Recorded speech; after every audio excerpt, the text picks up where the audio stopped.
ನಮ್ರತಾ ಅವರಂತರೂ ತುಂಬಾ ಅಳಕತ್ತಾರ. ಯಾಕಂತ ಹೇಳ್ತೀನಿ. ಈ ಒಂದು ಬಿಗ್ ಬಾಸ್ ಮನೆಯಲ್ಲಿ ಬಿಗ್ ಬಾಸ್ ಅವರು ಒಂದು ಟಾಸ್ಕ್ ಅನ್ನ ಇಟ್ಟಿದ್ದಾರೆ. ಆ ಒಂದು ಟಾಸ್ಕಿಗಾಗಿ ಅದೆಷ್ಟೋ ಜನ ಕಾಯ್ತಿದ್ರು ಅಂತಾನೆ ಹೇಳ್ಬೋದು. ಹೊರಗಿನ ಜನ ಎಷ್ಟು ಕಾಯ್ತಿದ್ರು, ಮನೆಗಿನ ಜನ ಕೂಡ ಅಷ್ಟೇ ಕಾಯ್ತಿದ್ರು ಅಂತಾನೆ ಹೇಳ್ಬೋದು. ಇಲ್ಲಿ ಜಾಸ್ತಿ ಕಾಯ್ತಿದ್ದು ಯಾರಪ್ಪ ಅಂತಂದ್ರೆ ಜನ ಅಂತಾನೆ ಹೇಳ್ಬೋದು. ಯಾಕಂತಂದ್ರೆ ಅವ್ರ ಫ್ಯಾಮಿಲಿ ಜೊತೆ ಇರೋ ಬಾಂಡಿಂಗ್ ಅನ್ನ, ಅವ್ರದ್ದು ಎಮೋಷನಲ್ ನ ಎಲ್ಲವನ್ನ ಆರಾಮಾಗಿ ನೋಡ್ಬೋದು. ಅವ್ರು ಎಷ್ಟೊಂದು ದುಃಖ ಪಡ್ತಾರ, ಅವ್ರ ಫ್ಯಾಮಿಲಿನ ಬಿಟ್ಟು ಬಂದಿದಾರಲ್ವಾ.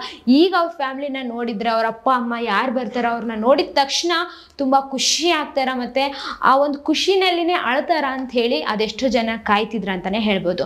ಆ ಒಂದು ಟಾಸ್ಕ್ ಇವತ್ತು ಬಂದದ್ ನೋಡ್ರಿ, ಬಿಗ್ ಬಾಸ್ ಅವರು ಕೊಟ್ಟಿದ್ದಾರ. ಇಲ್ಲಿ ಕೆಲವು ಜನಕ್ಕೆ ಇಷ್ಟ ಆಗಂಗಿಲ್ಲ ಅಂತಾನೆ ಹೇಳ್ಬೋದು ಈ ಒಂದು ಟಾಸ್ಕ್. ಯಾಕಂತಂದ್ರೆ ಈಗೇನು ಫ್ಯಾಮಿಲಿ ಜೊತೆ ಮಾತಾಡೋದಿದೆ ಅವ್ರು ಡೈರೆಕ್ಟ್ ಬಂದು ಮಾತಾಡ್ಸಿ ಬಿಡ್ಬೇಕು. ಬಟ್ ಈ ತರ ಬಿಗ್ ಬಾಸ್ ಅವ್ರ ಸ್ಟ್ಯಾಚು ಹೇಳ್ತಾರಲ್ವಾ, ಈಗ ಅವರು ಸುಮ್ಮನೆ ಹಿಂಗ್ ನಿಂತಿರ್ಬೇಕು. ಅವಾಗ ಅವ್ರ ಅಪ್ಪ ಅಮ್ಮ ಅವ್ರು ಯಾರಾದ್ರೂ ಒಬ್ಬರು ಬರ್ತಿದ್ರೆ ಅವಾಗ ಅವ್ರನ್ನ ನೋಡಿ ರಿಯಾಕ್ಷನ್ ಕೊಡಂಗಿಲ್ಲ. ಆ ಒಂದು ಇದಕ್ಕೆ ನೋಡಿದ್ರೆ ನಂಗೆ ಬೇಜಾರು ಅನಿಸ್ತದ ಅಂತಾನೆ ಹೇಳ್ಬೋದು. ಯಾಕಂತಂದ್ರೆ ಅವ್ರ ಫ್ಯಾಮಿಲಿ ಅವ್ರು ಬರ್ತಿರ್ತಾರ, ಇವ್ರು ಹಂಗೆ ಸುಮ್ಮನೆ ನಿಂತಿರ್ತಾರೆ. ಬಟ್ ಇವ್ರು ನೋಡಿದ್ರ ನಮ್ರತಾ ಅವ್ರನ್ನ ಯಾವ ಪರಿ ಕಣ್ಣಾಗ ನೀರು ಬರಾಕತ್ತವ ಅವರಿಗೆ. ಅವ್ರೊಂದು ಅಮ್ಮನ ನೋಡಿ ಬಿಟ್ಟಿದ ತಕ್ಷಣ ಎಲ್ರಿಗೂ ಕೂಡ ತುಂಬಾನೇ ಖುಷಿ ಆಗುತ್ತೆ ಅಂತಾನೆ ಹೇಳ್ಬೋದು. ಆಮೇಲೆ ಇಷ್ಟೊಂದು ದಿನಗಳು ಅವ್ರ ಫ್ಯಾಮಿಲಿ ಜೊತೆ ಇದ್ದಿದ್ದಿಲ್ಲ, ಈ ಒಂದು ಬಿಗ್ ಬಾಸ್ ಮನೆಗೆ ಇದ್ರು, ಇವ್ರ ಜೊತೆನೆ ಇದ್ರಲ್ವಾ. ಈಗ ಅವ್ರ ಫ್ಯಾಮಿಲಿನ ನೋಡ್ಬಿಟ್ಟು ತುಂಬಾ ಖುಷಿ ಆಗಿದೆ ಎಲ್ರಿಗೂ ಅಂತಾನೆ ಹೇಳ್ಬೋದು. ಜೊತೆಗೆ ತುಂಬಾನೇ ಅಳಕತ್ತಾರ. ಈ ಒಂದು ಬಿಗ್ ಬಾಸ್ ಮನೆಯಲ್ಲಿ ಈ ಒಂದುಗೋಸ್ಕರನೇ ಅದೆಷ್ಟೋ ಜನ ಕಾಯ್ತಿದ್ರು ಅಂತಾನೆ ಹೇಳ್ಬೋದು. ಎಲ್ರು ಕೂಡ ಇವತ್ತು ಇದು ಅಮ್ಮ ಬಂದ್ರು ಅಂತ ಹೇಳಿ ತುಂಬಾ ಖುಷಿಯಿಂದ ಓಡಿ ಹೋದ್ರು ನಮ್ರತಾ ಅವರು. ನೋಡೋದಕ್ಕ ಖುಷಿ ಆಯ್ತು, ಒಂದ್ ಕಡೆ ಬೇಜಾರು ಕೂಡ ಆಯ್ತು. ಯಾಕಂತಂದ್ರೆ ಈ ಒಂದು ಸ್ಟ್ಯಾಚು ಇರಬಾರ್ದಿತ್ತು. ಸುಮ್ಮನೆ ಆರಾಮಾಗಿ ಅವ್ರು ಇದ್ದಿದ್ರೆ ಅವ್ರ ಅಮ್ಮ ಅವ್ರ ಅವ್ರ ಅಪ್ಪ ಅವರು ಯಾರು ಬರ್ತಾರೋ ಅವ್ರನ್ನ ಮಾತಾಡಿಸಿ ಸ್ವಲ್ಪ ಹೊತ್ತು ಬೇಯಿಸು ಆಮೇಲೆ ಕಳಿಸ್ಬೇಕಾಗಿತ್ತು. ಬಟ್ ಬಿಗ್ ಬಾಸ್ ಅವರು ಈ ಒಂದು ಟಾಸ್ಕ್ ಅನ್ನ ಹೋದ ಸೀಸನ್ಗಳಲ್ಲಿ ಕೂಡ ಇದೇ ತರ ಇಟ್ಟಿದಾರಲ್ವಾ. ಸೊ ಏನ್ ಮಾಡಕ್ಕಾಗಲ್ಲ, ಆ ಒಂದು ಟಾಸ್ಕ್ ನ ಹಂಗೆ ಆಡ್ಬೇಕು ಎಲ್ರು. ಈ ಒಂದು ಬಿಗ್ ಬಾಸ್ ಮನೆಯಲ್ಲಿ ವರ್ತೂರ್ ಸಂತೋಷ್ ಅವ್ರ ತಾಯಿ ಕೂಡ ಬಂದಿದ್ದಾರ. ಅವರು ಈಗ ವರ್ತೂರ್ ಸಂತೋಷ್ ಅವ್ರಿಗೆ ಹೇಳಿದ್ರೆ ಒಂದು ಮಾತು ಅಂದ್ರೆ ಮಗ ಅಂತ ಹೇಳಿ ಹೇಳ್ತಾರ. ಬಟ್ ನೀನ್ ಅಳ್ಬೇಡ, ಚೆನ್ನಾಗ್ ಆಡು, ನೀನ್ ಇನ್ನೂ ಚೆನ್ನಾಗಿ ತೋರ್ಸು, ನೀನ್ ಏನಿದ್ದೀವಿ ನೀನ್ ಇಂಪ್ರೂವ್ ಆಗ್ಬೇಕು, ಆ ತರ ಎಲ್ಲ ಹೇಳೋದು ಸಾಮಾನ್ಯ ಅಂತಾನೆ ಹೇಳ್ಬೋದು. ಇಲ್ಲಿ ಸಂಗೀತ ಅವ್ರಿಗೂ ಕೂಡ ಹೇಳಿದಂಗೆ ಕಾಣಕತ್ತದ. ಏನಪ್ಪಾ ಅಂತಂದ್ರ ನೀವು ಅಳೋದು ಕಮ್ಮಿ ಮಾಡಿ ಅಂತ ಹೇಳಿ ಸಂಗೀತ ಅವ್ರಿಗೂ ಕೂಡ ಹೇಳಿದಂಗೆ ಕಾಣಿಸದ. ಅಲ್ಲಿ ಅವರು ಓಕೆ ಅಂತ ಹೇಳಿ ಸಂಗೀತ ಅವರು ನಕ್ಕಿದಾರ.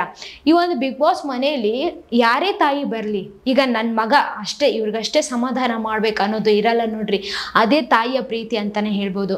ಯಾರದೇ ಮಕ್ಕಳೇ ಆಗ್ಲಿ ಮಕ್ಕಳೇ ಅಲ್ವಾ ಅಂತ ಹೇಳಿ ನೋಡೋದು ಮಾತ್ರ ತಾಯಿ ಒಬ್ರೇ ಅಂತಾನೆ ಹೇಳ್ಬೋದು. ಆ ಒಂದು ತಾಯಿಯವರಿಗೆ ಆ ಒಂದು ಪ್ರೀತಿ, ಆ ಪ್ರೀತಿ ಬಗ್ಗೆ ಹೇಳಕ್ ಮಾತೇ ಇಲ್ಲ ಬಿಡ್ರಿ. ಇಲ್ಲಿ ಈ ಸಂಗೀತ ಅವ್ರ ಬಗ್ಗೆ ನಿಮ್ಗೆಲ್ರಿಗೂ ಹೇಳ್ಬೇಕಂದ್ರೆ ಏನಂತಂದ್ರೆ, ಅವರು ಈಗ ಈ ಬಿಗ್ ಬಾಸ್ ಮನೆಗೆ ಜಾಸ್ತಿ ಅಳ್ತಾ ಇದಾರೆ. ಒಬ್ರೇ ಆಗಿದ್ದೀನಿ, ನಾವು ಒಂಟಿ ಆಗಿದ್ದೀನಿ ಅಂತ ಹೇಳಿ ಹೇಳ್ತಾರಲ್ವಾ. ಇಲ್ಲಿ ವರ್ತೂರ್ ಸಂತೋಷ್ ಅವರು ತಾಯಿ ಒಂದು ಸಮಾಧಾನ, ಒಂದು ಧೈರ್ಯವನ್ನ ಹೇಳಿದಾರಲ್ವಾ, ಓಕೆ ಅಂತ ಹೇಳಿದಾರ. ನೋಡೋಣ ಈ ಒಂದು ಮಾತನ್ನ ಅದೆಷ್ಟು ಚಾಚು ತಪ್ಪದೆ ಮಾಡ್ತಾರ ಸಂಗೀತ ಅವ್ರ ಅಂತ ಹೇಳಿ ಕಾದ್ ನೋಡ್ಬೇಕಾಗ್ಯದ. ಈ ಒಂದು ಬಿಗ್ ಬಾಸ್ ಮನೆಯಲ್ಲಿ ಎಲ್ರ ತಾಯಿಯನ್ನ, ಎಲ್ರ ತಂದೆಯವರು ಬಂದು ಮಾತಾಡ್ಸಿದ್ರೆ ಚೆನ್ನಾಗಿರುತ್ತಾ. ನಾನಂತರೂ ಆ ಒಂದು ಎಪಿಸೋಡಿಗಾಗಿ ಇವತ್ತು ಎಲ್ರು ಕೂಡ ಬಂದು ಮಾತಾಡ್ಸಿ ಹೋಗ್ತಾರಲ್ವಾ, ಅದಕ್ಕೋಸ್ಕರ ಕಾಯ್ತಾ ಇದ್ದೀನಿ ಅಂತಾನೆ ಹೇಳ್ಬೋದು. ಯಾಕಂತಂದ್ರೆ ಅವರು ಆ ಫ್ಯಾಮಿಲಿ ಜೊತೆ ಇರೋ ಬಾಂಡಿಂಗ್, ಆ ಒಂದು ಎಮೋಷನಲ್ ನೋಡಿದ್ರೆ ನಾವು ತುಂಬಾ ಎಮೋಷನಲ್ ಆಗ್ತೀವಿ ಅಂತಾನೆ ಹೇಳ್ಬೋದು. ಅದೆಷ್ಟೋ ಜನ ನೋಡ್ತಾ ತುಂಬಾ ಎಮೋಷನಲ್ ಆಗ್ಬಿಡ್ತಾರೆ.